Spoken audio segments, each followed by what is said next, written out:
सबसे पसंदीदा debate show देश की बहस में मैं दीपक चौरसिया अपने सभी दर्शकों का सादर नमस्कार करता हूं, वंदन करता हूं, अभिनंदन करता हूं।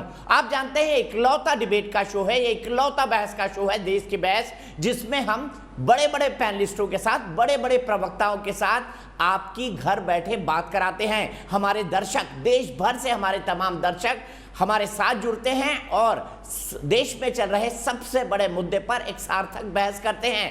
यही नहीं, हमारे कार्यक्रम में किस मुद्दे पर बहस होगी इसको भी हमारे दर्शक ही तय करते हैं। आज किस मुद्दे पर बहस होगी और आपने कौन सा मुद्दा तय किया है, इसको ग्राफिक्स के जरिए देख लेते हैं। एक बार किसान आंदोलन को फिर से खड़ा करने की तैयारी है। 26 मई को एक देशव्यापी प्रदर्शन कर रहे हैं किसान, इसी से जुड़ा हमारा सवाल था। और आज हमने जो 3 सवाल पूछे थे ग्राफिक्स के जरिए, उसमें सबसे ज्यादा वोट किसान आंदोलन वाले सवाल से जुड़े हुए हैं। कोरोना काल में किसानों को नए सिरे से किसने भड़काया, इसे 77% लोगों ने वोट देकर देश की बहस का मुद्दा बनाना चाहा है। कोरोना का संकट अभी खत्म नहीं हुआ, देश के ज्यादातर हिस्सों में लॉकडाउन चल रहा है, लेकिन इसके बावजूद 26 मई को किसान देशव्यापी आंदोलन करने पर अड़े हुए हैं। उनका यह कहना है कि सरकार या तो उनसे बातचीत करते हुए तीनों कृषि कानूनों को रद्द करे या 26 मई को हम आंदोलन करेंगे। 26 मई को ही किसान आंदोलन के 6 महीने पूरे हो रहे हैं। मई में ही मोदी सरकार अपने 2 साल का कार्यकाल पूरा कर रही है। हालांकि मोदी सरकार के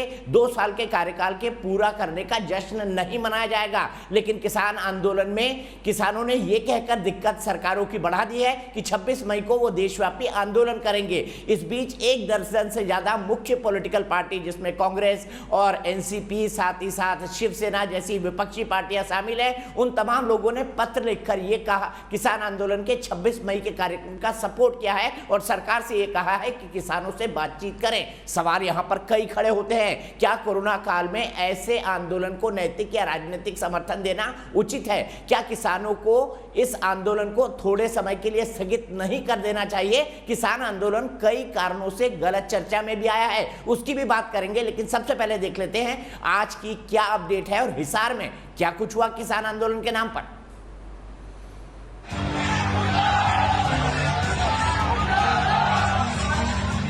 एक तो कोरोना काल और ब्लैक फंगस की महामारी, फिर भी धरना प्रदर्शन और आंदोलन को धार देने की जिद पर अड़े आंदोलनकारी किसान। 26 मई को ब्लैक डे मनाने के लिए दिल्ली कूच करते किसान लगातार आगे बढ़ रहे हैं। हालांकि कुछ किसान नेता सरकार से बातचीत दोबारा चाहते हैं। यहीं से किसानों में खींचतान मची है। जोता करा, फिर जब वे घर जा लिए उसके पीछे तो मुकदमे लिखी थी, तो कौन विश्वास करेगा इनका। भारतीय किसान यूनियन भानु के राष्ट्रीय अध्यक्ष होने के नाते हम ये घोषणा करते हैं कि भारतीय किसान भानु का एक भी कोई पदाधिकारी काले दिवस और पीले दिवस में हिस्सा नहीं लेगा। दूसरी ओर 12 विपक्षी दलों ने मिलकर सरकार को पत्र लिख कृषि कानून वापस लेने का दबाव बनाया, जबकि सत्ता पक्ष ने विपक्षी हमले पर पलटवार किया।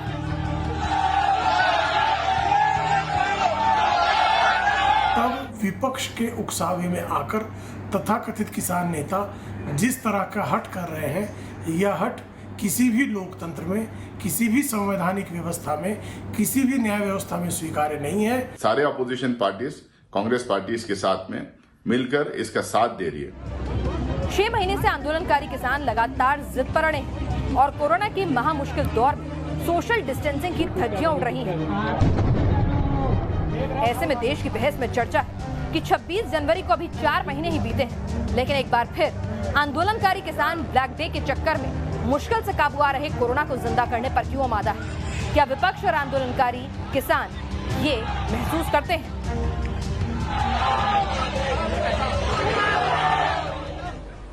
तो सवाल कई सारे हैं। क्या 26 जनवरी को भूल गए जब देश का अपमान और देश का अनादर हुआ था किसान आंदोलन के नाम पर? और हरियाणा समेत, पंजाब समेत, दिल्ली समेत कई पड़ोसी राज्यों में लॉकडाउन है। ऐसे में क्या 26 मई का आंदोलन उचित है? क्या अपने 6 महीने आंदोलन के मनाना उचित है? इसी पर बात करने के लिए मेरे साथ भारतीय जनता पार्टी के राष्ट्रीय प्रवक्ता डॉक्टर संबित पात्रा जुड़ गए हैं और मेरे साथ कांग्रेस की राष्ट्रीय प्रवक्ता राधिका खेरा जी जुड़ गई हैं। राधिका जी, चूंकि आपका पत्र है इसीलिए पहला सवाल मैं आपसे ही लेता हूं।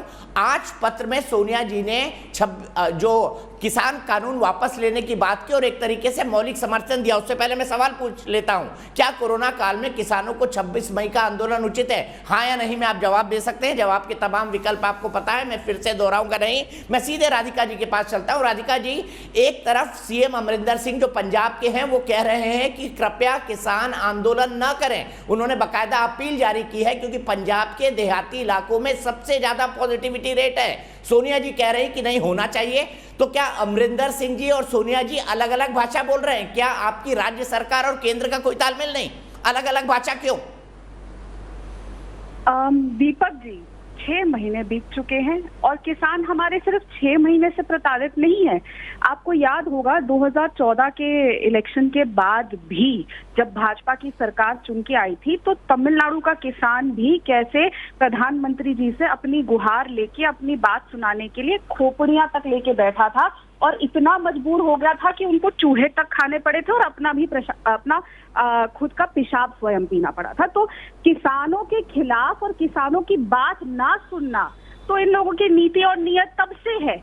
6 महीने आज बीत चुके हैं। हमने देखा किस तरीके से 26 जनवरी को पूरे देश ने देखा क्या हुआ और किस तरीके से किसान आंदोलन को बदनाम करने के लिए भाजपा सरकार ने, भाजपाओं के नेताओं ने क्या क्या किया। उसके बाद भी किस तरीके से अपने आप को आम आदमी प्रेजेंट करके इनके बड़े बड़े लीडर, चाहे वो कॉर्पोरेटर हो या अन्य अन्य मोर्चाओं के नेता हो, वहां जाके पत्थरबाजी करे और बहुत सारा हंगामा किया। फिर कोरोना काल में भी हमने देखा, अभी कुछ समय पहले जब महामारी का सेकेंड वेव आया तो हर जगह ये फैला दिया गया कि किसानों ने ऑक्सीजन के टैंकर रोक दिए, किसानों ने एम्बुलेंस रोक दी, कई चैनल्स ने दिखाया। लेकिन उसका भी पर्दाफाश हुआ कि किस तरीके से ये पुलिस थी और राज्य सरकार, जो हरियाणा की राज्य सरकार है, उसमें शामिल थी और कैसे उन्होंने ये इस चीज को आगे बढ़ाया और किसानों ने कहीं नहीं रोका था, वो एक साइड पे थे। अभी भी वक्त है, मोदी जी को, भाजपा को अपना हट छोड़ देना चाहिए, किसानों की सुन लेनी चाहिए। 6 महीने से अगर किसान, बूढ़ा, जवान, बच्चा और राधिका जी, आपने लगभग 1.5 मिनट से ज्यादा बात की है लेकिन आप मेरे सवाल पर नहीं आई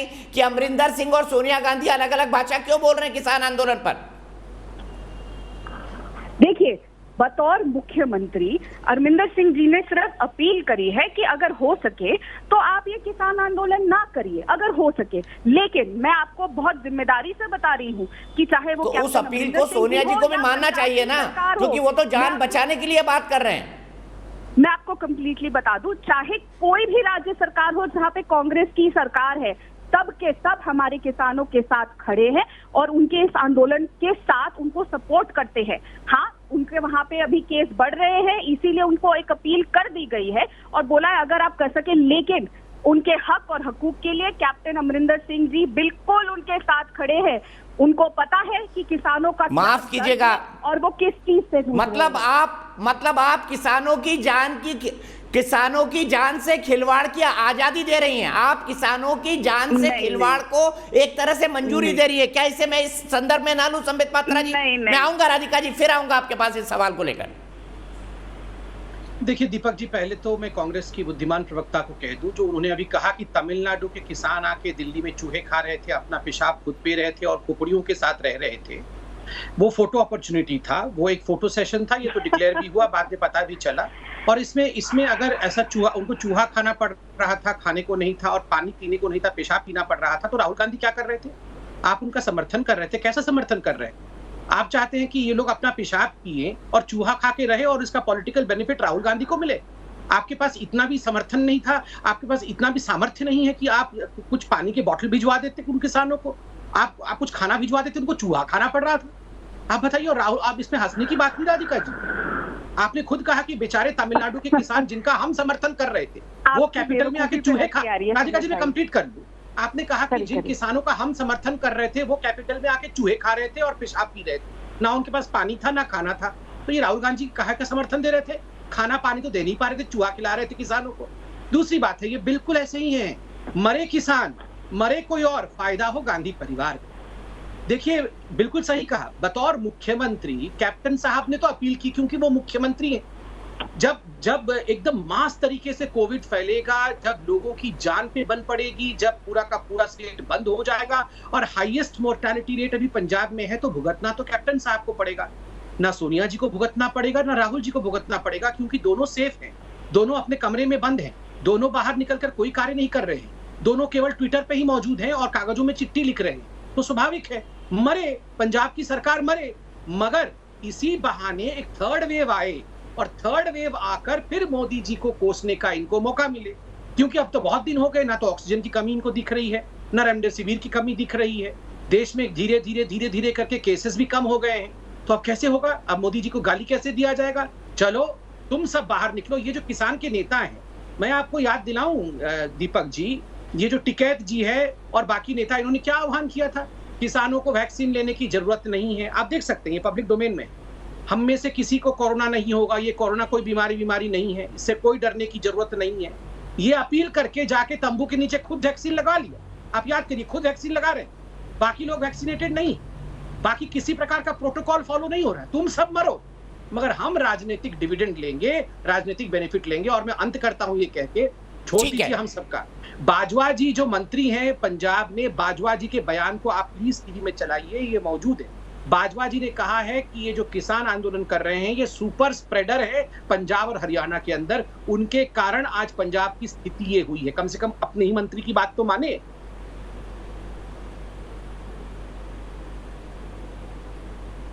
राधिका जी, मैं फिर कहूंगा वही बात कि अगर आप इसको आंदोलन को नैतिक समर्थन दे रही हैं और आपकी सरकारें आंदोलन होने देंगी, किसानों को सड़कों पर आने देंगी, तो फिर ये सुपर स्प्रेडर बनेंगे ना। ये तो किसानों की जान से खेलना हुआ, और अनजाने में नहीं, जानते बूझते। सबसे पहले तो दीपक जी, मैं यहाँ भाजपा के वरिष्ठ जो इनके प्रवक्ता है संदीप पात्रा जी, उनको जवाब दे दूं। संदीप जी, अगर आपको किसानों की इतनी चिंता है तो आप वापस क्यों नहीं ले लेते 3 लॉज? अगर आपको उनकी जान की इतनी चिंता है और बोल रहे हैं कि ये सब कांग्रेस इस पे फोटो अपॉर्चुनिटी कर रही है, उनके पास पानी भी है, उनके पास खाना भी है, हर चीज आप ले लीजिए वापस तीनों बिल, क्या प्रॉब्लम है? आप तो जनता के द्वारा ही चुने गए हैं ना। For the government is of the people, by the people, for the people. और आप ही के लोग अगर खुश नहीं है तो वापस ले लीजिए। बात तो इसी लॉज इसीलिए लाई जा रही है ना, ताकि किसान खुश रहे और वो आगे बढ़े। जब किसान ही नहीं खुश है, वो 6 महीने से कोरोना काल में, चाहे बारिश पड़े, आंधी आए, तूफान आए, ठंड आए, गर्मी पड़े, सबके सब वहां बैठे हुए हैं। तो इस पागल तो है नहीं, इतने हजारों किसान अपना घर बार छोड़ के वहां पे बैठे हुए हैं। तो जब इतनी हट क्यों है? और दूसरी बात, ये जो आप बार बार बातें गिनाए जा रहे हैं ना कि उनके पास खाना है, पानी नहीं भेजा, आप प्रोटेस्ट का मतलब समझते हैं? आपको पता होगा, आप ही के बड़े बड़े नेत्रा और नेत्रियां हैं, वही जो आपके साथ मिलके झूठ फैलाने का काम करते हैं, जो आप लोग इस फर्जी टूलकिट करते हैं। आप ही की साथी है स्मृति ईरानी जी, जो बड़े बड़े सिलेंडर लेकर बैठती थी और बार बार महंगाई के ऊपर बात करती थी। अब आप सब अपने बिल के अंदर छुप गए हर मुद्दे को लेकर। आपको पता होगा कि प्रोटेस्ट क्या होता है और किस बात पे उन्होंने अपना पेशाब पिया और किस बात पे उन्होंने चूहा खाया और क्यों उन्होंने पानी नहीं पिया और खाना नहीं ग्रहण किया। क्योंकि वो चाह रहे थे प्रधानमंत्री जी उनकी सूत ले, वो चाह रहे थे प्रधानमंत्री उनकी बात करे। आपको क्या समझेंगे? आपको समय मिले फर्जी चीजें बोलने से, मैनिपुलेटेड मीडिया तो आप ट्विटर पे डालते हैं और आप मुझे ज्ञान दे रहे हैं कि मैं बुद्धिमान हूं या नहीं। दूसरी बात मैं फिर दोहराऊंगी, अगर आप लोगों को किसानों की इतनी चिंता है, आप किसानों की इतने हतेशी है, तो ये फर्जी आंसू जो प्रधानमंत्री जी जाके बहाते हैं ना टीवी चैनल पर, वो बंद करिए, तीनों फार्म बिल वापस लीजिए और फिर किसानों से बात करिए, उनको इस चीज में साथ लेकर चलिए। जिनको खेती के बारे में पता है वैसे एग्रीकल्चर मिनिस्टर बताइए, जिनके पास। लेकिन राधिका जी, आपने 1.25 मिनट बोला और आपने फिर मेरे सवाल का जवाब नहीं दिया कि आप अपने राज्यों में किसानों को सुपर स्प्रेडर क्यों बनने दे रही हैं, उनको उनकी जान से क्यों खेल रही हैं? सवाल का जवाब नहीं दिया। संबित पात्रा जी, आपका काउंटर क्या आपको लगता है जो आरोप उन्होंने लगाए हैं कि आंदोलन करना और आप मैनिपुलेटेड काम करते हैं, मैनिपुलेटिव मीडिया का इस्तेमाल करते हैं, ट्विटर के अंदर झूठ लगातार बोलते हैं, क्या राधिका जी की इन बातों का आप क्या जवाब देंगे? देखिए, रिहाना जी की बातों का मुझे जवाब देने की कोई आवश्यकता नहीं है, मैं विषय पर ही रहता हूँ। देखिए, नंबर 1 रिहाना जी, राधिका और संदीप जी, आपका नाम मैंने नहीं रखा है, आप ही के सबसे वरिष्ठ नेता देश के गृह मंत्री अमित शाह साहब ने रखा है। अमित शाह साहब गलत कह रहे हैं तो मेरे को नहीं पता। अमित शाह जी ने कहा इतने क्यों नाराज? नाम राधिका है, राधिका दीपक जी ये इतने परेशान क्यों है? मेरा नाम रिहाना नहीं है, मेरा नाम राधिका है। रिहाना जी इतनी परेशान क्यों है? अच्छा, एक एक करके प्लीज, एक एक करके राधिका जी, उनको मौका दिया है मैंने। तो मेरा नाम नहीं बोले, मैंने तो वही नाम बोला जो अमित शाह साहब बोलते हैं। Rihanna ji please, Sandeep ji शांत हो जाइए प्लीज। रिहाना जब जी इनको मेरा नाम नहीं पता तो ये जवाब क्या देंगे? कोई बात नहीं, मैं जवाब, आपका नाम क्या ऐसा है? आप भारत माता थोड़ी है जो आपका नाम पता होने से मैं जवाब नहीं दे पाऊंगा, तो सुन तो लीजिए ना। हाँ, बहन रिहाना प्लीज थोड़ी शर्म करो संदीप। अरे तुम शर्म करो, आप शर्म करो। दीपक जी प्लीज, इनको डिबेट पे बुलाया करें तो डिबेट तो कर ले कम से कम शांति से।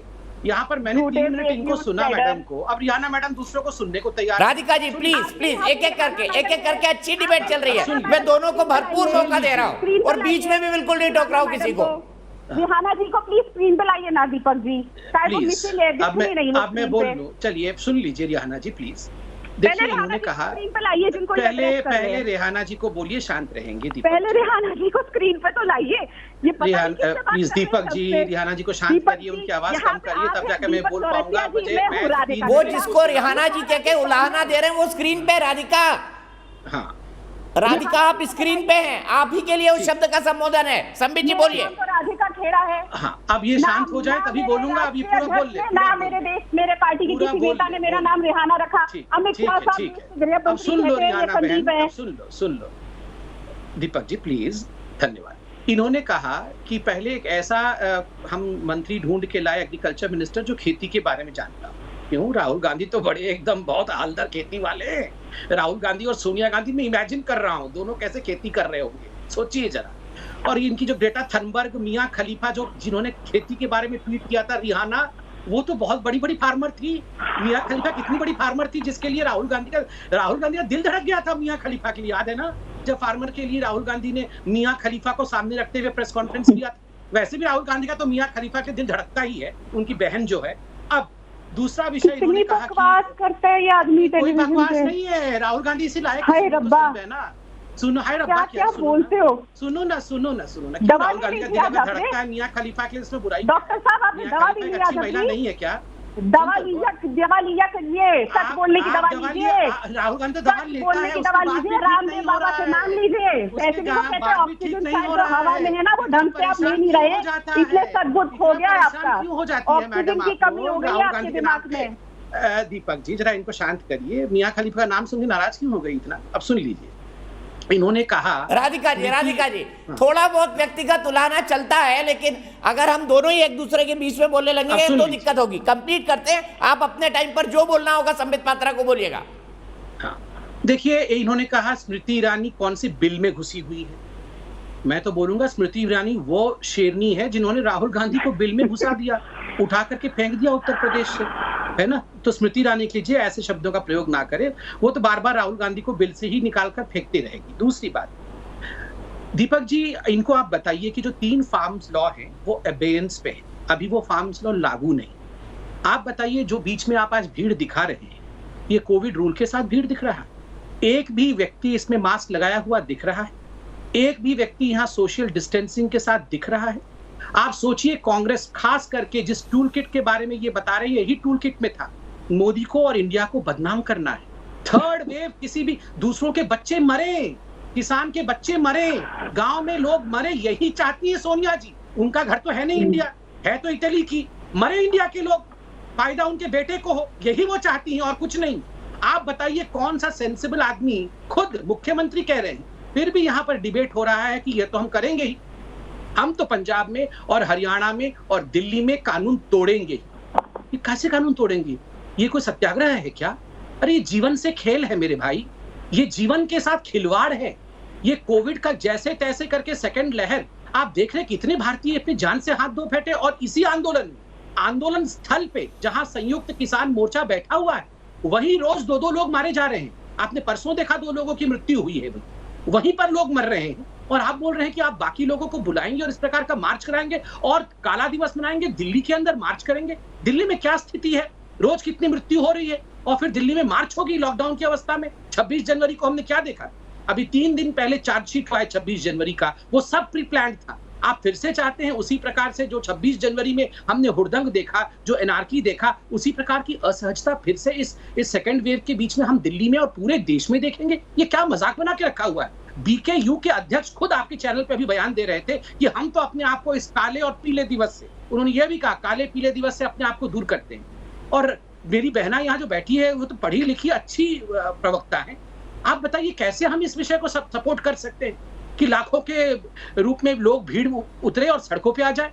मुझे तो बहुत ही आश्चर्य लग रहा है, धिक्कार है ये मुझे। ठीक है, मैं सीधे यही सवाल राधिका मैं फिर ये रिपीट कर रहा हूं क्योंकि मुझे इस सवाल का जवाब चाहिए। और सवाल मेरा ये है कि अगर किसान बाहर निकलते हैं लॉकडाउन के बावजूद और सुपर स्प्रेडर बनते हैं, उनकी जान जाती है, तो आप तो मतलब ये तो ऐसा होगा कि किसानों की लाशों पर कोई उत्सव मनाया जाए या किसानों की लाशों पर राजनीति करी जाए। और ये हकीकत है कि वहां पर कोरोना से 2-2, 3-3, 4-4, 5-5 लोग मारे जा रहे हैं बॉर्डर्स पर। लाशों पर उत्सव मनाना दीपक जी शौक, नीति और नियत भाजपा की है और ये हम पिछले 1.5 साल से बखूबी देख रहे हैं। आप बात कर रहे हैं सेकंड वेव की। जब सेकंड वेव शुरू हो गई थी तो इनके सबसे दिग्गज नेता जाके चुनाव प्रचार कर रहे थे, चुनाव स्थगित नहीं करे थे। जब सब पार्टियों ने और बड़े अलग अलग लीडरों ने कहा कि एक फेज में चुनाव कर दीजिए, तब भी नहीं किया। कोर्ट को आके सामने कहना पड़ा कि इलेक्शन कमीशन जिम्मेदार है। आपको याद है ना, प्रधानमंत्री जी ने महामारी के समय जब सेकेंड वेव में लोग दिल्ली में सांस लेने के लिए तड़प रहे थे, आप नोएडा में भी देख रहे होंगे सड़कों पे लोग तड़प रहे थे, हॉस्पिटल में एडमिशन नहीं मिल रहा था, तो वेस्ट बंगाल में प्रधानमंत्री जाके कह रहे थे इतनी भीड़ मैंने दुनिया में नहीं देखी। और बहुत अच्छी बात है, डॉक्टर साहब यहाँ जो बैठे हैं संदीप भाई, इनको बहुत फिक्र है, कोरोना से देश जूझ रहा है। डॉक्टर साहब आपने कितने मरीजों की मदद करी, आप एक डॉक्टर है, क्यों नहीं आपने आप यहाँ पे बैठ के जो नसीहत दे रहे हैं ना कि इसको फर्क नहीं पड़ता, उसको फर्क नहीं पड़ता, और इतनी जहरीले शब्दों का जो आपने प्रयोग किया। आप तो एक सर्टिफाइड डॉक्टर है, पढ़े लिखे डॉक्टर, मुझसे कई ज्यादा पढ़े। कितने लोगों की आपने जान बचाई, कितने लोगों की जान बचाने के लिए आप बाहर आए। बार बार जो ये बोल रहे हैं ना कि सब अपने घर के अंदर दुबक के, आप अपने घर में बैठे हैं और जो डिग्री लेकर आप बैठे हैं और जो एक सीट आपने बर्बाद करी जिसकी वजह से देश को एक डॉक्टर ने। अब मैं जवाब दे दूं दीपक जी? नहीं, बीच में मत बोलना। मैं अब आपने बोला था ना जो ज्ञान दे रहे थे, अब आप चुप रहिए 3 मिनट। बोलो आपके पास तो विषय है नहीं, चिल्लाते रहोगे किसानों पर। तो जिसका नेता, चुप करो, तुम चुप करो, आप चुप करो। फर्जी आप हो, नेता फर्जी है, माँ बेटे ही फर्जी है, डकैत है माँ बेटे, डकैत। याद रखो इस बात को। सोनिया गांधी फर्जी है, इंडियन ही नहीं है, इंडियन ही नहीं है। क्या काम करती थी पहले ये तो बताओ, क्या काम करती थी ये बताओ पहले, शादी से पहले क्या काम करती थी ये बताओ। आप क्या हमसे पूछोगे हम क्या काम करते हैं, वो क्या काम करती थी बताओ पहले। देश को बेचने का काम ये करती थी, जिस प्रकार से जाके चाइना में देश को बेचने का काम माँ बेटे करती थी, ये हम सबने देखा है। इसलिए आप लोग यहाँ मत पूछिए हमसे हम लोग क्या करते हैं। पहले सोनिया गांधी क्या, दोनों से व्यक्तिगत तौर पर अनुरोध करता हूँ कि दोनों भाषा पर संयम रखें। आप भी कुछ ऐसे शब्दों का इस्तेमाल कर रही है जो संयमित है, और संदीप जी आप भी कर रहे हैं। क्या करती थी जो बताने में शर्म आ रही है? मैंने बताया क्या करती थी, तो इसमें खराब क्या है? ऐसा क्या चीज जो करती थी जो बताने में खराब लग रहा है? मैंने तो कुछ नहीं कहा। मैंने क्या करती थी, क्या करती थी जो चाइना में जाके देश को बेच रही है? बताइए ना। अरे घटिया आप हैं, जाके देश को बेचते हैं चाइना में, शर्म आनी चाहिए आपको। देश को बेचते हैं चाइना में, शर्म आनी चाहिए आपको। प्लीज दोनों से रिक्वेस्ट करूंगा, आप दोनों नेशनल पार्टी के स्पोक्स पर्सन हैं, आप दोनों नेशनल पार्टी के स्पोक्स पर्सन है। राधिका जी शर्म आनी चाहिए। किसान तो बोला नहीं जा रहा है, गाली देने आई हैं आप। मैं तो किसानों पे बात कर रहा हूँ, आपसे किसानों पे बात हो नहीं रहा है तो यहाँ वहाँ से बात कर रही है। आप ब्लड प्रेशर इसलिए हाई कर रही है क्योंकि आप किसानों के आंदोलन पर बात नहीं कर पा रही है, आपके पास इस पे मुद्दा नहीं है। आप हम लोग को, मेरे डॉक्टर की डिग्री पे बाद में चर्चा करना, पहले किसानों पे करना, पहले सोनिया गांधी। मैंने यही पूछा, शादी से पहले डिग्री कहाँ से ली थी? उनकी डिग्री से ये बात बोली मैंने। आप मर्डर तो आप हैं, मर्डरर है। आप आपकी वजह से बताइए। एक डॉक्टर बनते बनते ये कोई और फेक रह न्यूज गया। है, फेक न्यूज है। आप जैसे लोगों के कारण मैं तो बोल रहा हूँ, सोनिया गांधी क्या करती थी ये बताओ, सोनिया गांधी क्या करती थी ये बताओ, अपनी डिग्री उसके बाद हमसे पूछना। संबित पत्रा फ्रॉड आदमी। राधिका जी, हम किसानों पर बात कर रहे हैं, संबित की डॉक्टरी की डिग्री पर नहीं। हम किसानों पर बात कर रहे हैं, संबित की डॉक्टरी की डिग्री पर नहीं। आप कंक्लूड करिए, फिर मैं संबित से जवाब लूंगा। आप दोनों व्यक्तिगत आरोप लगा रहे हैं एक दूसरे पर, मैं एक को कैसे रोक दूं? आपने टोका इनको एक बार भी, जब ये देश के एक नेता के लिए। मैं आप दोनों को टोक रहा हूं जब दोनों बोल रहे हैं। नेता के लिए भी नेता है और आप क्या हो गया, वो क्या करती थी, कहाँ से डिग्री लाई, ये पूछने भूल जाते हैं। कहाँ से डिग्री लाई, क्या करती थी ये बता, पूछने में क्या दिक्कत है? हमने तो आप इतना गिल्ट कॉन्शियस मैं आप दोनों के लिए कह रहा हूं कि आप दोनों कृपया संयमित भाषा का इस्तेमाल करें। आप दोनों देश की एक सत्ताधारी और एक 70 साल तक सत्ताधारी पार्टी के प्रवक्ता हैं। जान बचाई तुमने संबित पात्रा।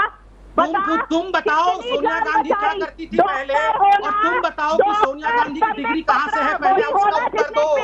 पहला इसका उत्तर दो, तुम बताओ तुम्हारी नेता क्या करती थी पहले, बताओ कहाँ से पढ़ी लिखी है, कितना पढ़ी लिखी है, पहले ये बताओ तुम्हारी नेता। आप ये मत सोचो, आप देखो इनके पास कोई उत्तर नहीं है। दीपक भाई इनके पास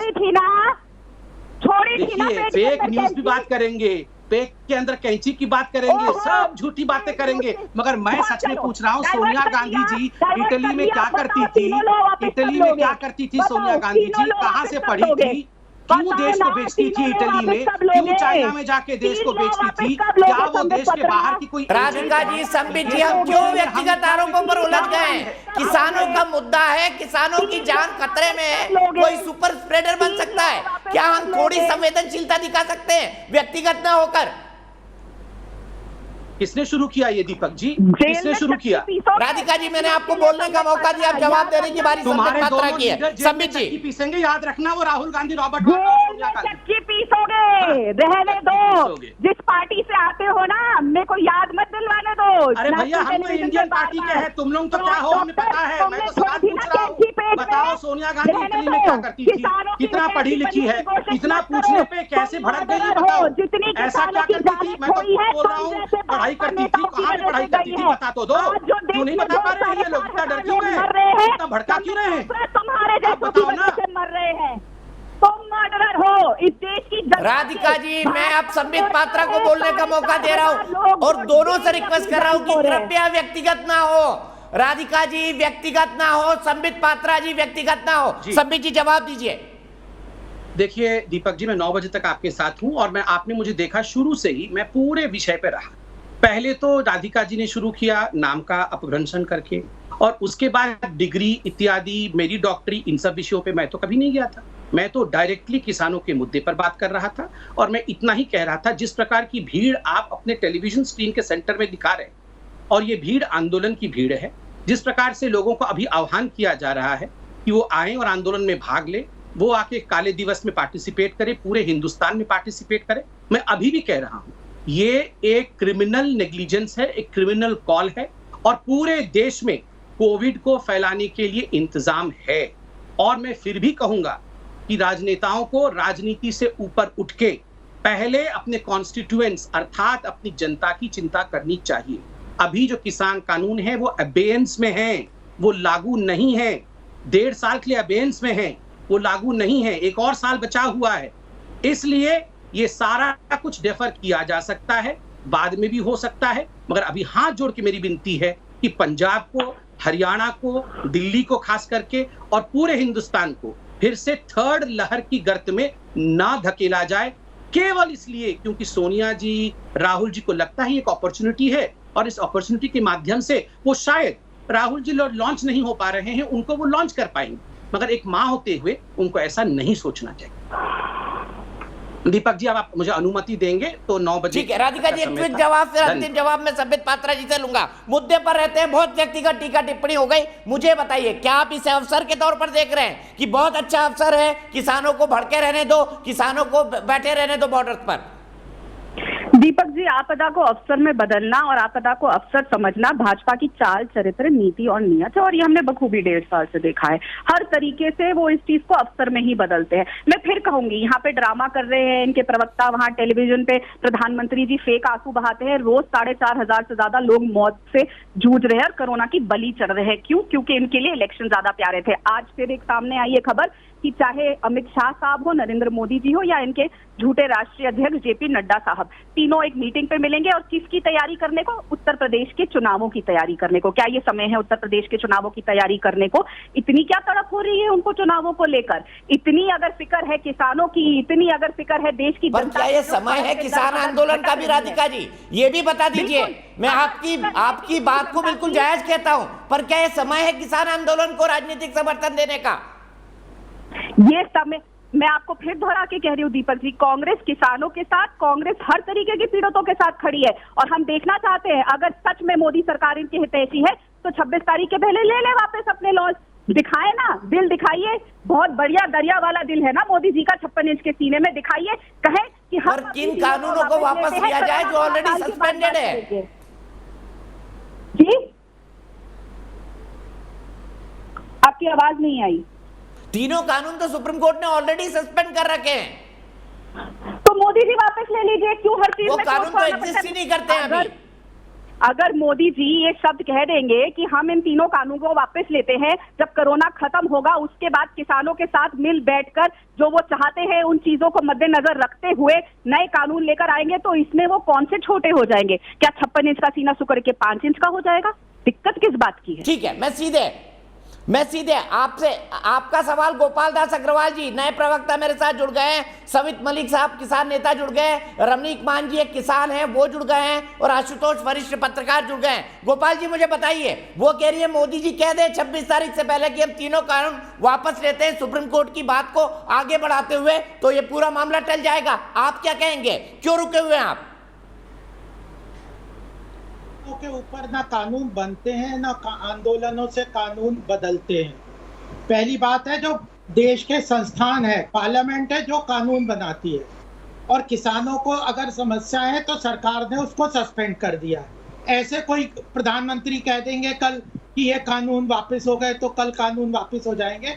ये कांग्रेस की पद्धति होगी, जब राहुल गांधी पब्लिक मीटिंग में ऑर्डिनेंस पास अपने प्रधानमंत्री का फाड़ते हैं। इस तरह से प्रजातंत्र नहीं चलता। प्रजातंत्र चलता है इंस्टीट्यूशंस के सम्मान से। और दूसरी बात, सस्पेंड करने के लिए सरकार तैयार है और उसके बाद बदलाव के लिए भी तैयार है। क्या प्रॉब्लम है? कितने बार किसानों से पूछा कि इन तीनों कानूनों में आपको क्या समस्या है, उनको बताइए। हम उनको मॉडिफाई करने के लिए तैयार हैं, उनको चेंज करने के लिए तैयार हैं। उस पर कोई जवाब नहीं, बस काले कानून वापिस कर दो। इस तरह से प्रजातंत्र चलता है क्या कि अब जिद करो?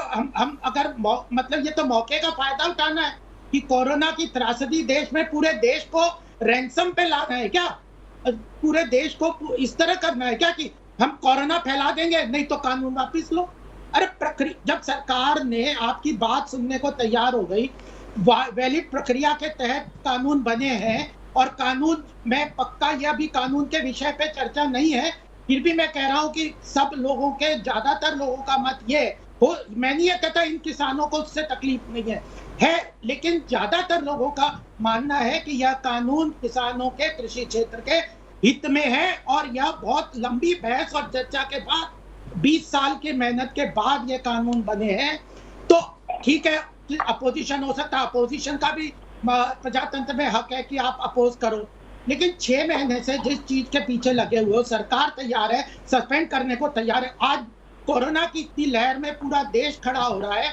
आप कुंभ जैसे धार्मिक आयोजन को जो 12 साल में होते हैं, उस आयोजन को आप टूल किट के माध्यम से ये कहते हो कि वह कोरोना का सुपर स्प्रेडर है, और ये नहीं दिख रहा इनको सुपर स्प्रेडर है। आज की स्थिति में क्या ये सुपर स्प्रेडर है कि नहीं? राधिका जी इतना बता दें, ये बन सकता है कि नहीं है या नहीं, बाद में पता चलेगा। यह सुपर स्प्रेडर आज बनेगा, देश के हित में है क्या? या किसी एक वर्ग, एक किसान वर्ग है, वो भी पंजाब, हरियाणा और पश्चिमी उत्तर प्रदेश का, उसके लिए क्या पूरा देश आज के दिन में रैंसम पे खड़ा हो जाएगा? ये अपोजिशन क्या कर रहे हैं? यह देश के साथ द्रोह कर रहे हैं, किसानों के साथ ये अपनी राजनीतिक रोटियां सेक रहे हैं। ठीक है, मैं सीधे आशुतोष के पास चलता हूं। आशुतोष, बताइए क्यों किसानों को सुपर स्प्रेडर बनने दिया जा रहा है? अब धीरे धीरे अगर आप सरहदों की बात करेंगे, गाजी बॉर्डर, चिल्ला बॉर्डर या टिकरी बॉर्डर, यहां से भी दो चार मौत की लगातार खबरें कोरोना के चलते आ रही हैं। सवाल यह है 26 तारीख को क्या सुपर स्प्रेडर बनने का किसानों का एक मौका नहीं हो जाएगा? बड़ी मुश्किल से तो आज हम थोड़ी कंफर्टेबल सिचुएशन में आए। दीपक, सबसे पहले तो ये जो बात अभी भारतीय जनता पार्टी के प्रवक्ता कह रहे हैं, पहले तो सबसे पहले उनको आत्मालोचना करना चाहिए कि जिस पार्टी के लोगों ने चुनाव में जबरदस्त तरीके से भागीदारी की, वहां किसी तरीके के सोशल डिस्टेंसिंग का पालन नहीं किया, वहां मास्क नहीं लगे और कुंभ होने दिया, और उनके अपने हाईकोर्ट के ऑर्डर के बावजूद, तो सबसे पहले उनको आत्मालोचना करनी चाहिए। दूसरी बात, अगर सरकार को ये लगता है कि कहीं पे कोई सुपर स्प्रेडर बन रहा है तो ये सरकार की जिम्मेदारी है कि उनको वहां से हटाए। और अगर हटाने की जिम्मेदारी किसकी है? ये सरकार की जिम्मेदारी है। सरकार उनको 2 दिन का नोटिस दे कि आप फौरन इस जगह को खाली करिए, क्योंकि आपकी वजह से पूरे देश की जान खतरे में पड़ रही है। सरकार ये काम क्यों नहीं करती है? तो मैं एक बात बहुत स्पष्ट तौर पे कहना चाहता हूं, सत्ता पक्ष हो या विपक्ष, दोनों तरफ से किसान आंदोलन के बहाने जम के राजनीति हो रही। सरकार इनको सुपर स्प्रेडर घोषित करके इनको डिस्क्रेडिट करने की कोशिश कर रही है, तो विपक्ष जो है इनके बहाने अपनी राजनीति साध कर सरकार को कटघरे में खड़ा करना चाहती है। मैं तो साफ तौर पे कहता हूं कि अगर कहीं कोई सुपर स्प्रेडर है, उसके खिलाफ फौरन कार्रवाई होनी चाहिए, उनके नेताओं के खिलाफ कार्रवाई होनी चाहिए, उनके खिलाफ फौरन FIR दर्ज होनी चाहिए, उन लोगों की अगर गिरफ्तारी है तो गिरफ्तारी होनी चाहिए, और नहीं तो पुलिस बल लगा के इन लोगों को खाली करना चाहिए। क्या सरकार ऐसा करेगी? सरकार ने शाहीन बाग के मसले पर ऐसा कहा? बिल्कुल नहीं किया। तो सरकार अपनी जिम्मेदारी दूसरे पर नहीं टाल सकती। दूसरी बात, विपक्ष के सारे नेताओं का खुलकर आना चाहिए और कहना चाहिए इस वक्त देश में एक एक आदमी की जान की कीमत है, लिहाजा किसानों को अपना आंदोलन फौरन सस्पेंड करना चाहिए। क्या विपक्ष कहने के तैयार है? दोनों कहने के लिए तैयार नहीं है। दोनों तरफ से राजनीति चल रही है अच्छी खासी।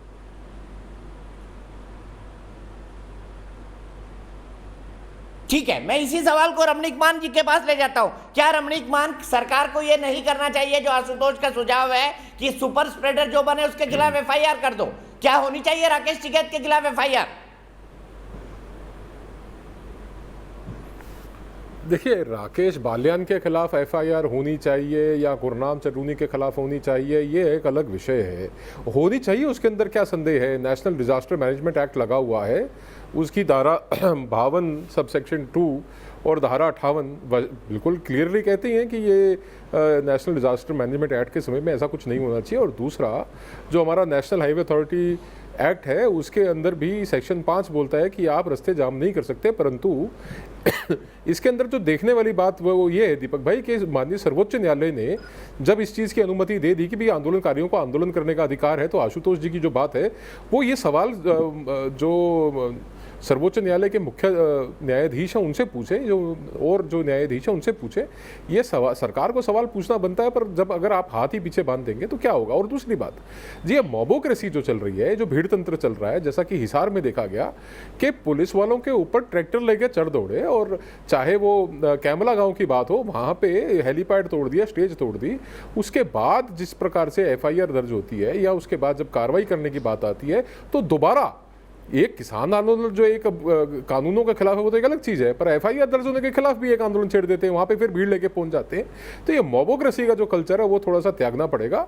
और तथ्यों के ऊपर देखिए, कोई भी जो भी कोई लोकतांत्रिक मूल्य होते हैं उसके अंदर तथ्यों के ऊपर कानून के हिसाब से बात की जाती है। इसके अंदर आप देख लीजिए कि कानून के सही तरफ कौन है और गलत तरफ कौन है, तो ये बातें वाजे हो जाएंगी। विशेष तौर पर जब ये बात कही जाती है कि कानून जो है सुप्रीम कोर्ट ने होल्ड पे डाल दिया, अबायंस में है। दूसरी चीज़, सरकार भी 1.5 साल के लिए कानूनों को होल्ड पे डालने के लिए तैयार हो गई है। एक कमेटी जिसके अंदर किसानों के प्रतिनिधि होंगे, जो एग्री एक्सपर्ट्स हैं वो होंगे, और सरकार के प्रतिनिधि होंगे। उसके अंदर आपत्ति क्या है मुझे ये समझ में नहीं आती। और जब कानून सरकार की ओर से और केंद्रीय या सर्वोच्च न्यायालय की ओर से अबायंस में है या रोक लगा दी गई है, तो आंदोलन किस बात का हो रहा है? मैं ये समझता हूँ कि ये केवल नेतागिरी हो रही है, या इसको अब किसानी आंदोलन कहना भी गलत होगा। अब ये मतलब विशुद्ध रूप से राजनीतिक आंदोलन बन गया है, और अगर राजनीतिक रैलियों पर रोक लगाई जा सकती है तो ये भी एक किस्म की राजनीतिक रैली है, विशुद्ध रूप से राजनीतिक आंदोलन। और इसी सवाल को समित मलिक जी के पास ले जाऊंगा। समित मलिक, राकेश टिकैत ने कहा है 2022 तक नहीं, 2024 तक हम बैठे रहेंगे। 2024 मतलब आने वाला लोकसभा इलेक्शन। तो कहीं ऐसा तो नहीं है कि अपनी राजनीति के लिए राकेश टिकैत जैसे लोग आपको इस्तेमाल कर रहे हैं सवित मलिक? दीपक जी, ऐसा नहीं है। अगर सरकार चाहे तो आंदोलन आज रात में ही खत्म हो सकता है। अगर कोई भी अवसर किसी को भी दे रही है तो सरकार दे रही है। सरकार तो कई कदम आगे बढ़ी। आप तीनों बिल को वापस लेने की मांग पे अड़े हुए हैं। सबसे बड़ा डेडलॉक वही है। नरेंद्र सिंह तोमर ने कहा है इसके अलावा कोई और सुझाव लाओ, बातचीत के लिए बैठ जाओ। उन्होंने मना थोड़ी किया है। देखो, अभी गोपाल जी कह रहे थे कि हमने बिल सस्पेंड कर दिए हैं। ये सुप्रीम कोर्ट ने किया, इन्होंने कुछ नहीं किया। दूसरा ये आरोप लगा रहे थे कि आपदा में अवसर ढूंढ रहे हैं। आपदा में अवसर आपने ढूंढा है। जब पिछले वर्ष पूरा देश बंद था, संपूर्ण लॉकडाउन था, उस वक्त आप ये बिल लेके आए थे। तो आपदा में अवसर किसने ढूंढा? किसान ने ढूंढा कि सरकार ने ढूंढा अपने उद्योगपति मित्रों के साथ मिलकर? दूसरा, ये बिल तो पूरी प्रक्रिया ये कह रहे नेशनल हाईवे अथॉरिटी पे तो किसान नहीं बैठ सकता। सरकार हमारे टैक्स के पैसे से बने सड़क को खोद सकती है, उसमें गड्ढे खुदवा सकती है। मलिक साहब क्या बोलते जा रहे हो? नहीं बैठ सकता। मलिक साहब क्या बोलते जा रहे हो? मलिक साहब कोई तथ्यों पर बात करो ना। तथ्यों मलिक साहब कोई तथ्यों पर बात करो। मेरा आपसे निवेदन है, आप क्या बातें कह रहे थे? मतलब सरकार खट्टर जी जो है रोड खोद सकती है। तो सस्पेंडेड है ना, किसी ने जमीन छिनेगी या नहीं छिनेगी ये बताओ। अरे किसके? पहले ये बताओ, जमीन छिनेगी या नहीं छिनेगी ये बताओ। पहले बताओ, इन कानून से जमीन छिनेगी या नहीं छिनेगी ये बताओ। आपके पैसे से नहीं बनी है। पहले ये बताओ कि कानूनों से जमीन छिनेगी या नहीं छिनेगी ये बताओ। जमीन छिनेगी, आपको 1000 बार बता जमीन चुका हूं। छीनी जाएगी या नहीं छीनी जाएगी किसानों को? कौन से क्लॉज में है? कौन से क्लॉज में है? यही तो 1000 बार बता चुके हैं। बना रहे हो आप तथ्यों में बात कर रहे हैं। यही बीमारी है। निरा झूठ, पढ़ के आना सरदार जी, निरा झूठ। अरे ठीक है, जमीन छिनेगी सवाल पर हम आते हैं। जमीन छिनेगी की सवाल पर आते हैं। इसी को हम आशुतोष और राधिका कहना से लेंगे। अच्छा सवाल उठाया रमनीक मान ने, लेकिन उससे पहले मेरे एक दर्शक मुलायम सिंह लखनऊ से, मुलायम सिंह यादव जी नहीं, मुलायम सिंह मेरे एक दर्शक है लखनऊ से। मुलायम सिंह जी क्या कहेंगे? क्या किसानों की मांग उचित है?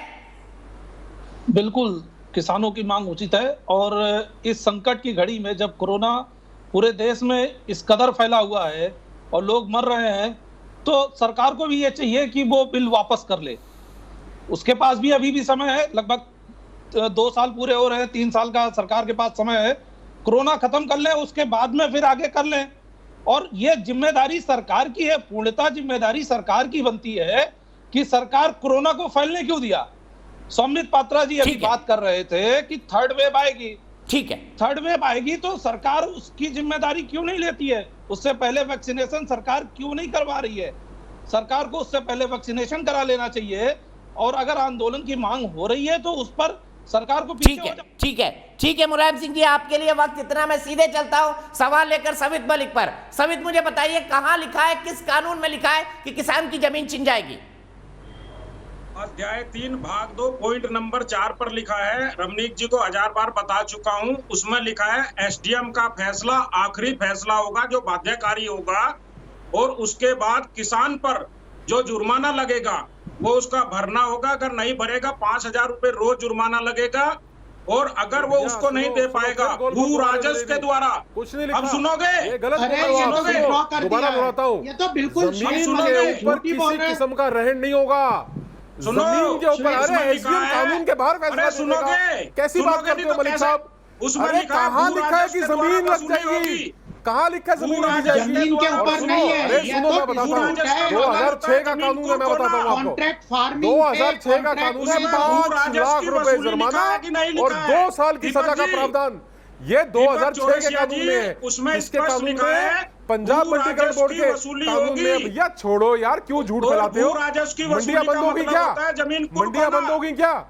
मंडी बंद होगी क्या? मलिक साहब, ठीक है, मैं इसी सवाल को और अच्छे पर्सपेक्टिव के लिए आशुतोष के पास ले जाता हूँ। आशुतोष, क्या आपने कानून में पढ़ा है कि अगर जिस फॉर्म के साथ जो खेती का समझौता होता है उसके पालन न करने पर अगर कुछ होता है तो जमीन छिन जाएगी? क्या इस कानून के हिसाब से जमीन छिनेगी? आशुतोष, आपने क्या पढ़ा अभी तक?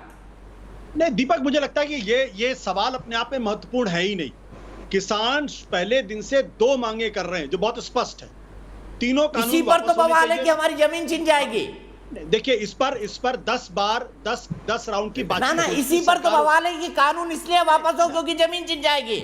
जमीन छिनने का क्लॉज तो मेरे ख्याल से है ही नहीं कहीं। दीपक इस पूरे मसले पे 10 राउंड की बातचीत सरकार और किसानों के नेताओं के बीच में हो चुकी, 10 राउंड की बातचीत। पहले दिन से बिल्कुल स्पष्ट है, किसान कह रहे हैं तीनों कानून वापस लीजिए, एमएसपी को लीगल करिए। ये 2 डिमांड है। अब इस डिमांड के विचार और उसके अंदर के माइन्यूट पॉइंट्स क्या है, ये मैटर ही नहीं करता है। दूसरा सवाल पूछता हूं, सरकार का कहना है कि वो तीनों कानून वापस नहीं लेगी, किसानों का कहना है कि तीनों कानून जब तक वापस नहीं होगा हम अपना आंदोलन वापस नहीं करेंगे। क्लियर होगा कि जमीन कहीं नहीं जाती। मैं दूसरा सवाल पूछता हूं, रमनीक मान साहब मुझे बोलने दीजिए, सर आपसे मैं दूसरों के बारे में डिस्टर्ब नहीं करता, मुझे कृपया मुझे बोलने दीजिए। तो बड़ा सवाल इस बात को लेकर ये है, बिल्कुल बड़ा सवाल इस बात को लेकर ये है। मैं इस बात को मानता हूं कि सरकार ने किसानों से बातचीत की है, मैं इस बात को भी मानता हूं कि सरकार उनकी कई मांगे मानने के लिए तैयार भी है, लेकिन सरकार अभी तक तीनों कानूनों को वापस लेने के लिए तैयार नहीं है और किसान इस पर अड़ा हुआ है कि जब तक तीनों कानून वापस नहीं होंगे तब तक हम आंदोलन वापस नहीं करेंगे। भैया नुकसान होगा तीनों कानून वापस लेने से, 2.5 स्टेट को छोड़ दीजिए, मसला है बाकी 26.5 स्टेटों में लीगलाइज कर दीजिए। ठीक है आशुतोष, रमनीक मान जी एग्री करेंगे आशुतोष से, क्योंकि आशुतोष ने इसका जवाब नहीं दिया कि कानून में कहां लिखा हुआ है कि जमीन छीन जाएगी, क्योंकि कानून में कहीं लिखा ही हुआ नहीं है कि जमीन छीनेगी। मैं बताता हूं, मैं अब नहीं वो आशुतोष जी का क्या है ना कि आशुतोष जी ने बात वो कहनी है जो उनको सूट करती है, बात वो नहीं करेंगे जो तथ्य के आधार पे है। पहली बात मैं बताता हूं और मैं दोहराता हूं, जमीन कहीं नहीं जा रही। दूसरी बात, मंडी कहीं नहीं जा रही, सीएसीपी की प्रथा बादस्तूर जारी रहेगी, एमएसपी मिलता रहेगा। ये 4 बातें हैं। अब आखिरी बात और बताता हूं, ये जितना कुछ हम देख रहे हैं, कानून बना दीजिए, हम भी तो यही कह रहे हैं। कभी जमीन सर, अब मेरा आपसे वही निवेदन है जो आपका मेरे से था, मेरा आपसे वही निवेदन है जो आपका मेरे से था। मुझे कह लेने दीजिए, मेरी बात बुरी लग रही हो तो सर आप उसका जवाब दे दीजिएगा, मैं इतना ही निवेदन कर सकता हूं ना आपको। अब मेरा निवेदन ये है कि ये सब गोल पोस्ट चेंज हो रहे हैं, पहले जमीन चली जाएगी, मंडी बंद हो जाएगी, एमएसपी नहीं मिलेगी, ये सब हुआ।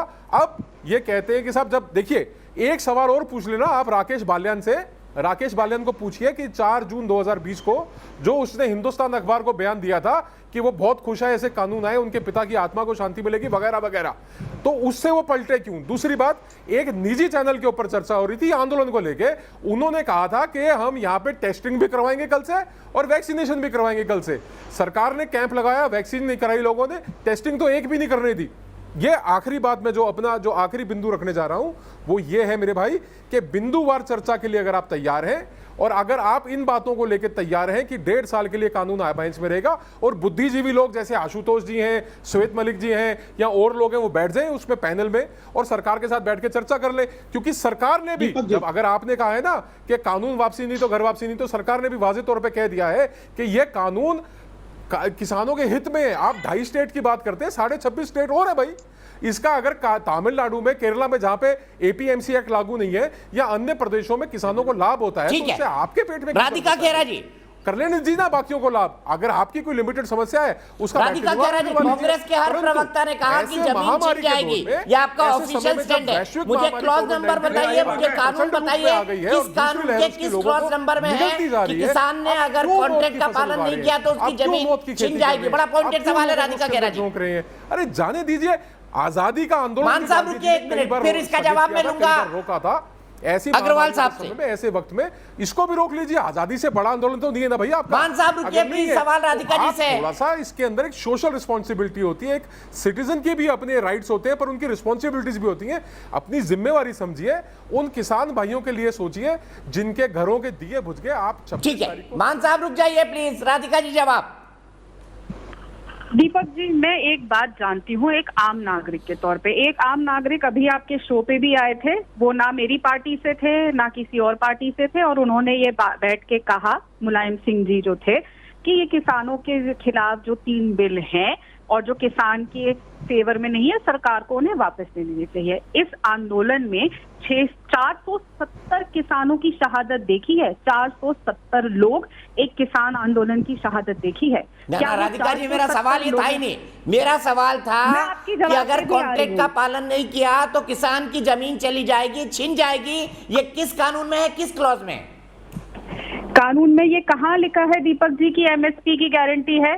आपको याद है ना, मोदी जी ने मुख्यमंत्री बतौर जब थे गुजरात के, तो ये कहा था, लिखित तौर में लिख के दिया था प्रधानमंत्री उस समय के डॉक्टर मनमोहन सिंह जी को, कि कानूनी गारंटी एमएसपी की होनी चाहिए लिखित तौर पर। आज जब वो प्रधानमंत्री बन गए तो उनके दिल में ऐसा तो आपने कहा दी क्यों नहीं राधिका लिख जी के दे 7 रहे? साल तक आपने कहाँ दी? मोदी आप दे जी ने देते ना, लिख के आपके दिया था प्रधानमंत्री ना। थे, अरे हम तो सबसे आपके पहले प्रधानमंत्री थे, सरकार इंप्लीमेंट कर लेते हैं नरेंद्र मोदी जी की बातें। हम आपकी बात मान लेते हैं, हमने कुछ नहीं किया, पर मोदी जी तो विश्व गुरु हैं, मोदी जी से तो बढ़कर कोई नहीं है। आप लोग तो सुबह शाम मोदी जी की भक्ति करते हैं, क्यों नहीं मोदी जी अपनी ही बात मानते? मेरी बात छोड़िए, किसानों की बात छोड़िए, मोदी जी सिर्फ अपनी ही बात क्यों नहीं मान लेते? ये बात मैं भाजपा के प्रवक्ता से पूछना चाहती हूँ। मैं झूठ बोल रही हूँ, किसान झूठ बोल रहे हैं, यहाँ बैठे हर जना झूठ बोल रहा है। ठीक है। मोदी जी ने तो खुद कहा था कि एमएसपी, ठीक है, अग्रवाल जी जवाब दीजिए। गारंटी होनी चाहिए। देखिए दीपक जी, दो महत्वपूर्ण बातें हैं जो किसानों को इसमें ऑब्जेक्शन का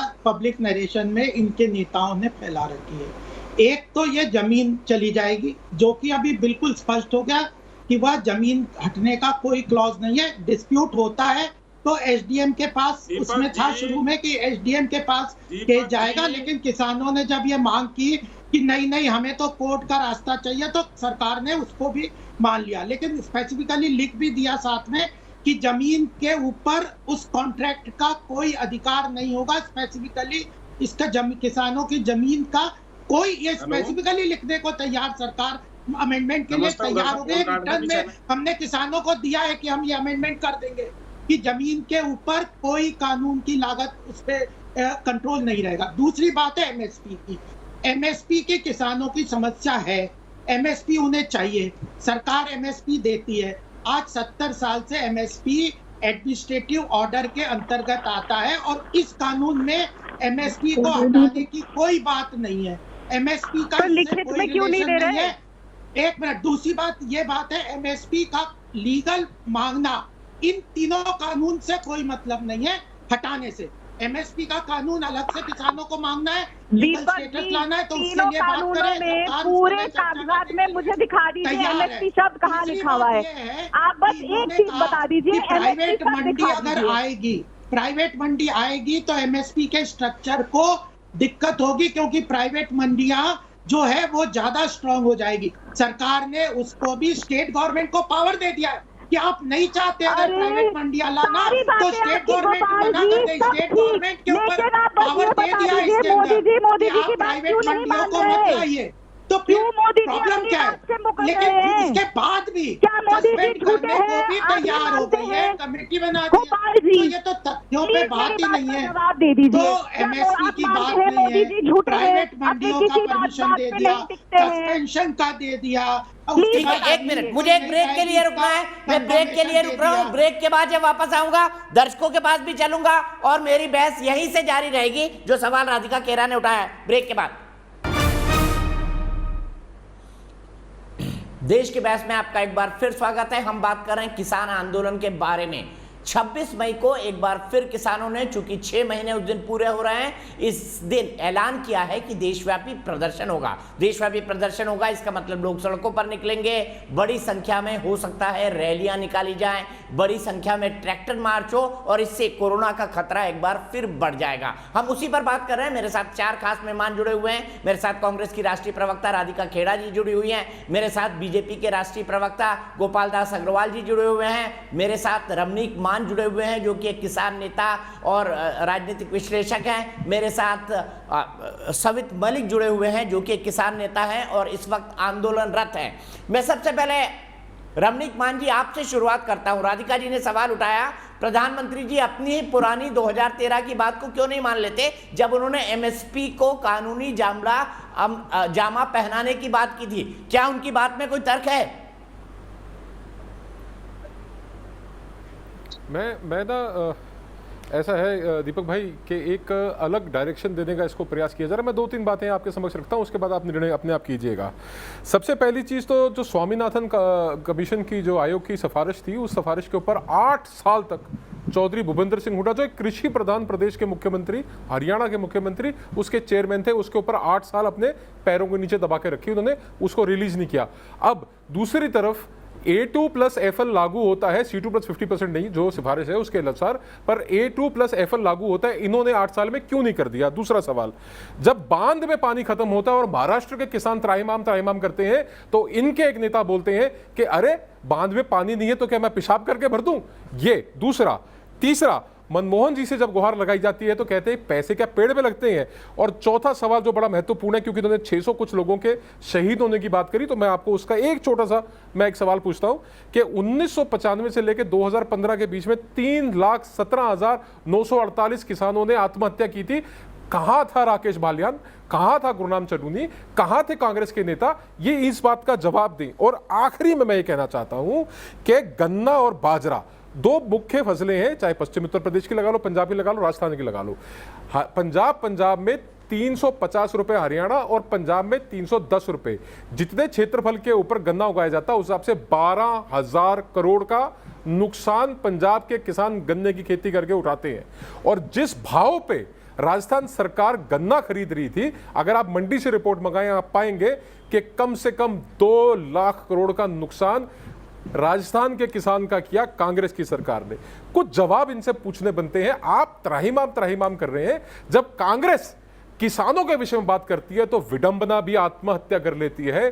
दीपक जी, विडंबना आत्महत्या करती है क्योंकि इन्होंने किसानों के लिए ना तो कभी कुछ किया और ना कभी किसानों के जख्मों को मरहम लगाई।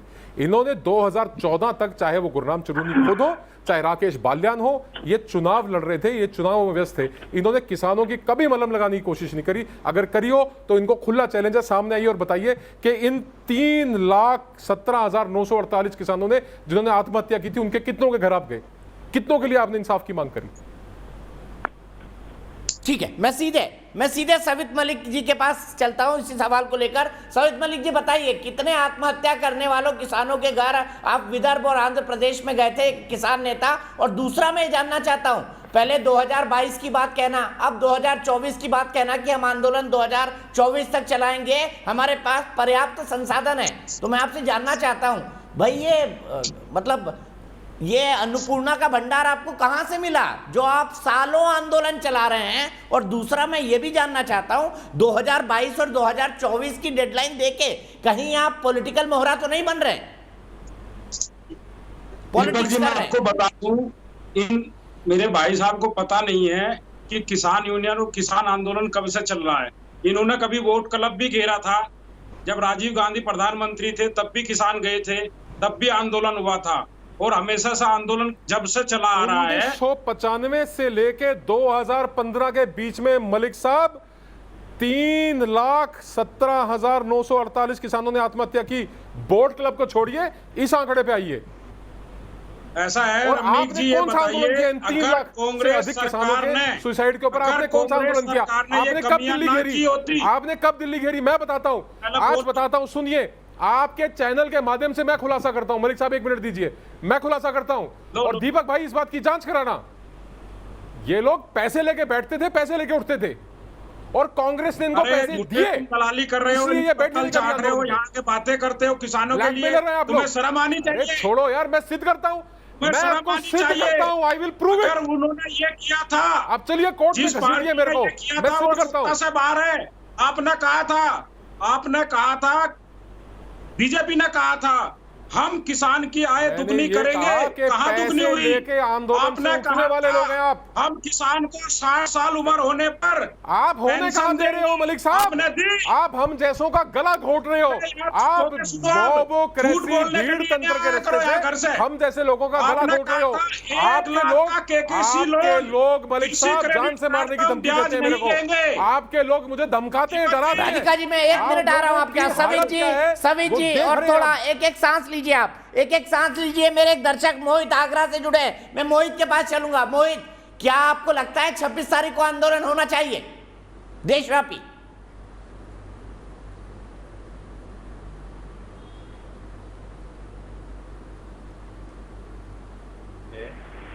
वो प्रोटोकॉल को देखते हुए होना चाहिए, क्योंकि इस टाइम पे जो किसानों की स्थिति है उसको समझने की बहुत जरूरत है।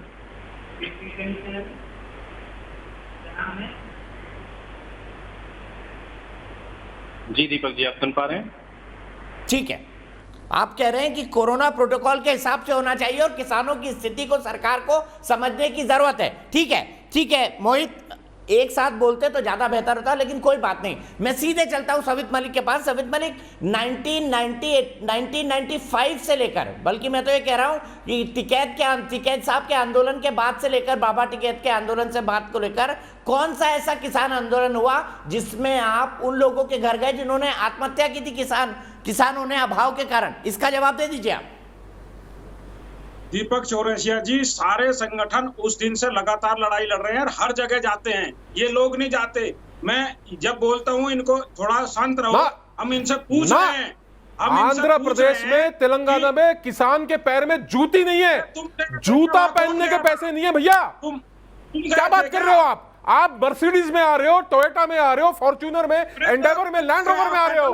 अरे विदर्भ में आंध्र में चप्पल पहनने के पैसे नहीं है, चप्पल पहनने के। ऐसे और वहां के मंत्री कहते हैं कि बांध में पानी नहीं है, तो क्या मैं पेशाब करके रहूं? आपने कहा था आय दुगनी करेंगे, कहाँ आय दुगनी है? आपने कब उठाई? 1995 से लेकर 2015 के बीच में एक आंदोलन बता दो, एक आंदोलन बताओ जो आपने पेंशन देंगे, कहाँ पेंशन है? मलिक साहब, आपके पास जवाब नहीं है। ठीक है, दोनों रुके, आप दोनों रुके। मुझे राधिका खेरा के पास जाना है। राधिका खेरा जी, आपको नहीं लगता आंदोलन जितना ज्यादा बढ़ता जाएगा, भारतीय जनता पार्टी की ये बात उतनी प्रूव होती जाएगी कि आंदोलन सिर्फ राजनीतिक कारणों से है, किसानों के हित का इससे कोई लेना देना नहीं? आपका क्या मत है इसके बारे में? मैं एक बात कहना चाहूंगी, मोदी जी के आंसू आंसू, किसानों के आंसू पॉलिटिक्स।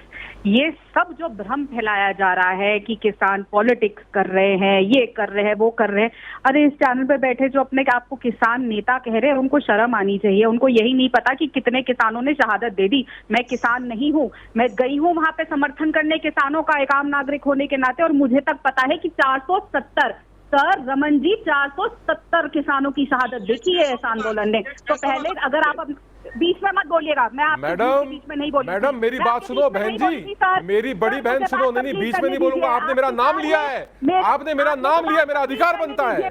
आप मेरा नाम ले रही है, मेरा अधिकार बनता है।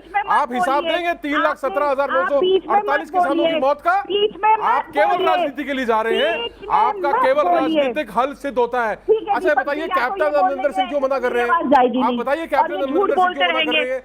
एक बार घर में बैठ के सलाह कर लीजिए, एक बार घर में बैठ के सलाह कर लीजिए। आप मेरे को लानत दे रहे हैं, आप मुझे कहते हैं शर्म आनी चाहिए। मौका दूंगा, मैं आपको बिल्कुल मौका दूंगा आपको कंक्लूड करने तो जवाब तो मैं दूंगा आपको। पी के कांग्रेस को गाली दी, मैं इनके बीच में नहीं बोली, अब ये चुप रहेंगे, फिर बोलूंगी। 470 किसानों की शहादत इस किसान आंदोलन में देखी है। अरे चुप करिए सर, आप चुप रहिए, झूठे आदमी। और अपने आप को अगर किसान नेता कहते हैं तो किसानों की हितैषी बनिए। क्यों कागज पे लिख के नहीं देते? और जब एक देश के अंदर 1 लाख केस आ रहे थे तो मोदी जी जिस दिन 1 लाख केस आए उस दिन वहां पे जाके ताली बजा के कह रहे थे कि दूर दूर तक मुझे कोई नहीं दिखाई दे रहा, लोग ही लोग दिखाई दे रहे हैं। तब कोरोना अपने पैर सेकेंड वेव में बिल्कुल पीक पे था, लेकिन किसी को कोई फर्क नहीं पड़ा, ना मोदी जी को, ना यहाँ पे बैठे बुद्धिजीवियों को। मैं फिर एक बात बोलूंगी और बहुत जिम्मेदारी से बोलूंगी, किसान अपने हक और हकूक की लड़ाई लड़ रहे हैं और वो बिल्कुल सही है। अगर वो एमएसपी का अपना हक मानते हैं तो सरकार का ये दायित्व बनता है। ये सरकार इन लोगों की चुनी हुई सरकार है। हम सरकार जब बनाते हैं, it is for the people, of the people, by the people. अगर आपके देश के नागरिक खुश नहीं है, भारत माता आप कहते हैं, भारत वर्ल्ड की सबसे लार्जेस्ट डेमोक्रेसी है, और अगर वहीं के लोग खुश नहीं है और 6 महीने से कोरोना काल में वो सड़कों पर है, मौतें हो रही है, आप फिर भी वापस नहीं ले रहे, तो ऐसे अहंकारी शासक को अपना हट छोड़ देना चाहिए या इस्तीफा दे देना चाहिए। ये बहुत ही शर्मनाक बात है कि भारत माँ के बच्चे 6 महीने से सड़कों पे है, 400 से 70 ज्यादा लोग शहादत हो चुकी है, और फिर भी ये सरकार अपना हट नहीं। जवाब दीजिए गोपाल दास अग्रवाल जी, क्या ये शर्म की बात नहीं है कि आप पे किसान आंदोलन को नहीं सुलझा पा रहे? देखिए दीपक जी, यहाँ पे अभी इतनी देर हमने चर्चा करी, इन्होंने एक भी जो किसान आंदोलन के समर्थक हैं विषय पे कोई बात नहीं करी। किसानों का इन तीनों कानून से कैसे अहित होने वाला, इस पे कुछ नहीं है। पॉलिटिकल भाषण हमने बहुत सुनी है, इमोशनल भाषण भी ये कर लिया, लेकिन वस्तु स्थिति पे नहीं है। दूसरी बात ये महत्वपूर्ण है कि देश में केवल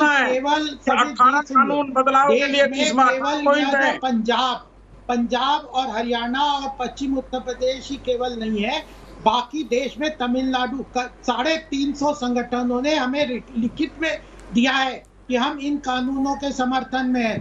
वो 350, अगर ये 40 संगठन इसके अगेंस्ट में कह भी दो तो 350 संगठनों ने कहा है कि हम इस कानूनों के समर्थन में हैं। तो उनका क्या होगा, उनके लिए क्या होगा? के साथ आ जाऊंगा। तो फिर दूसरी बात है, प्राइवेट मंडियों का बारे में हर कृषि क्षेत्र का विद्वान या एग्रीकल्चरिस्ट, इकोनॉमिस्ट या किसान हर उसमें रिपोर्ट में यह है। तो राजनीति है और कुछ नहीं है। किसानों का हित इसमें है कि यह कानून तीनों आए, वो आए या ना आए अलग बात है। एमएसपी की डिमांड बिल्कुल अलग है। मैं बिल्कुल नहीं कह रहा कि एमएसपी की समस्या किसानों की इन तीनों कानून से सारे किसानों के सारी समस्याएं खत्म हो जाएंगी। 70 साल से किसानों की बहुत सारी समस्याएं हैं, वो पूरे इन तीनों कानून से ना हम क्लेम कर रहे हैं कि सब समस्या समाप्त हो जाएगी और तुरंत हो जाएगी, लेकिन यह उस समस्या के समाधान की तरफ एक महत्वपूर्ण मजबूत कदम है जो किसानों की तरफ से ही बहुत सारे समय में मैं पूरा डिटेल दे सकता हूँ जिसमें यह कहा गया है कि यह मजबूत कदम नहीं था। मैं सीधे समित मलिक के पास चलता हूँ। समित मलिक की पहली बात, आपसे 11 राउंड की बातचीत हुई, आपसे कहा गया कि एमएसपी पर हम लिखत पढ़ी में बात कर सकते हैं, हम इसके लिए ओपन हैं। सिर्फ आपसे एक ही बात नहीं मानी गई जो आप कह रहे थे कि तीनों कानून को वापस ले लो। 3 कानून को वापस लेना पॉलिटिकल डिमांड है। आप सरकार से अपनी बात मनवाते और आगे निकल लेते, आप वो कर सकते थे। आप एमएसपी पर लिखित आश्वासन ले सकते थे, आप एमएसपी पर कानून ले सकते थे, लेकिन आज तक 11 की 11 मीटिंग के अंदर एमएसपी पर आज तक चर्चा ही नहीं हुई है। ये एक हकीकत है। दीपक जी 12 मीटिंग हुई है और मैं पहले दिन और मैं अपने पैनल को कहूंगा निर्मल सिंह मोगा से, क्या जुड़ रहे हैं हमारे साथ? जब से ये मीटिंग चल रही थी मैं कह रहा था इसका लाइव प्रसारण होना चाहिए। सरकार अंदर कुछ और बोलती है, बाहर कुछ और बोलती है। ये लोग बाहर आकर झूठ बोलते थे और इन्होंने एक बार भी ये नहीं कहा कि हम आपकी बात मान ले। कभी कहते हैं, कभी कहते हैं बात करके दे दो, कभी कहते हैं क्या बदलाव कभी कहते हैं ये। आपने जब आपको नहीं पता है तो आपने 18 चीजें कैसे मान ली गोपाल जी? 18 चीजें कहां से आई? 18 चर्चा के करने के लिए कहां से तैयार हो गए अगर आपको पता ही नहीं था? वो भी आपने लिखित में नहीं दिया, सरकार ने आप क्या उसमें एमएसपी था? समित मलिक बताइए, क्या उन 18 चीजों में एमएसपी था? सरकार ने क्या 18 चीजों में एमएसपी था? समित मलिक बताइए। एमएसपी पे सर 18 में एमएसपी था क्या? एमएसपी पर आपने बात ही क्यों नहीं की? क्योंकि आपका असली मकसद तो पॉलिटिकल लगता है कि कानूनों को वापस लो। ये सॉल्यूशन नहीं चाहते। आपने एमएसपी पर बात ही नहीं की 11 के 11 राउंड में। सॉल्यूशन किसानों के आंदोलन का चाहते नहीं। ये तो गोल पोस्ट जैसे कह रहे थे रमनीक मान जी, गोल पोस्ट चेंज करके आंदोलन को कंटिन्यू करना चाहते हैं। गोल पोस्ट आप चेंज करते जा रहे हो। ठीक है रमनीक जी, एक आखिरी कमेंट 30 सेकंड आपसे। मैं आपसे जानना चाहता हूं, क्या एमएसपी पर बात हुई 11 के 11 दौर में?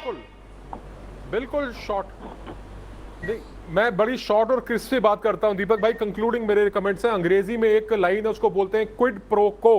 क्विड प्रो को का मतलब होता है कि इसके बदले वो, हम तुमको ये दे रहे हैं उससे बदले ये लेंगे। इसका अर्थ है कि आज हम 12 संगठन आपको समर्थन दे रहे हैं, कल चुनाव की स्थिति में आपसे समर्थन लेंगे। और ये बात वाजे कैसे होती है कि बार बार राकेश बालियान कहता है कि 2022 में 2024 में हम लगे रहेंगे।